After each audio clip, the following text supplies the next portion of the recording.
Good evening. The Bachelor of Divinity students are taking their exam today, and their exam is on eschatology, the subject called eschatology. We're all aware that the subject eschatology deals with the things that are going to happen towards the end of this dispensation, which we also otherwise called as the end times.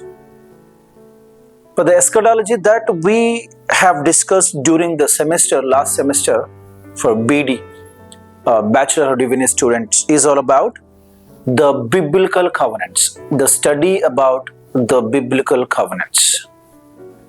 We all know that there are 4 major covenants plus another major covenant, altogether 5 major covenants in the Bible.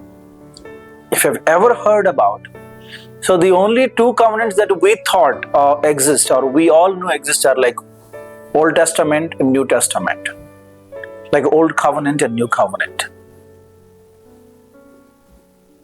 But there are 5 major covenants in the Bible, amongst which one major covenant is Mosaic covenant, which is a covenant specifically temporary, specifically very much temporary in its nature, and a conditional covenant. The other 4 major covenants are unconditional covenants, eternal in nature, and literal. The Abraham's covenant, or which we otherwise call as the Abrahamic covenant, which is mentioned in Genesis chapter 12, beginning from verse number 3 to 4, 5, 6, 7, which is the basement for all the other 3 covenants, called Palestinian covenant, Davidic covenant, and the New covenant.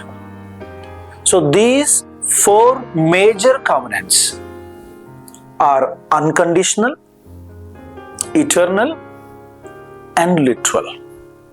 The Bible revolves around these 4 covenants. Anything and everything that we read in the entire New Testament and Old Testament revolves around these 4 covenants. If you want to understand the scriptures systematically, the way a Bible student should understand, the Bible believer should understand the scripture, you must have at least basic knowledge about these 4 covenants. Unless you have knowledge of the 4 covenants, you will not know the difference between the church, the Israel, and non-church, non-Israel people. Now, do we think or do we believe that apart from the church, there is a nation, Israel, existing now?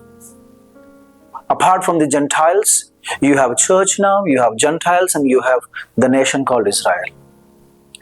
Now, do you think God is directly dealing with Israel the way He dealt with them during the Old Testament? The times are different, you know that, right? Now, how do we look at Israel? Should we now deal with Israel the way God dealt with them during the Old Testament times, or how? Is church going to take place? Is church taking the place of Israel? Or church is distinct from Israel? Some people say that country Israel does not exist anymore, does not have any future at all. It is a church that stands in the place of Israel. Now, church is described as a spiritual Israel. Since church is a spiritual Israel, then the physical Israel has no future. So the church inherits all the promised blessings, the covenantal promises and blessings of the Old Testament and the New Testament. And therefore, the Israel's existence is immaterial. Now, do you believe that? Israel has no future, and church is inheriting all the promises, covenantal promises. What does the Bible teach anything about it? The study about the biblical covenants gives you a clear picture, a clear understanding as to what is a covenant and who is the covenant maker, who are the recipients of the covenant, and the time expected for the fulfillment of the covenant. Now, there are legitimate legal recipients of every covenant. Now, if your grandfather has made a will, by law and by rule, you people become the legal heirs of that particular will because you share his blood and you descended from his loins. Now, as the Bible speaks about the biblical covenant, now are we, the church, the legal, legal heirs or people that inherit the covenantal blessings that were made to Abraham and David and Palestinian covenant and through new covenant? Now, you all understand that when there is new, there must be an old. Unless you have an idea about old, the concept of new is irrelevant here. Now, if you are not the recipient of the old covenant, you cannot be the recipient of the new covenant. Now, hence, if you want to have a broader and deeper and wider understanding of the biblical covenants, you must have a serious systematic study about these covenants.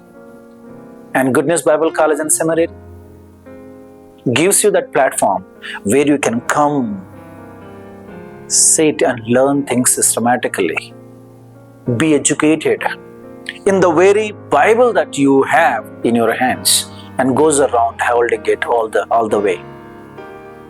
We once again invite you all to join us to study biblical covenants and many other subjects.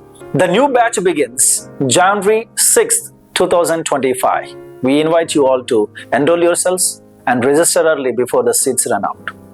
Thank you.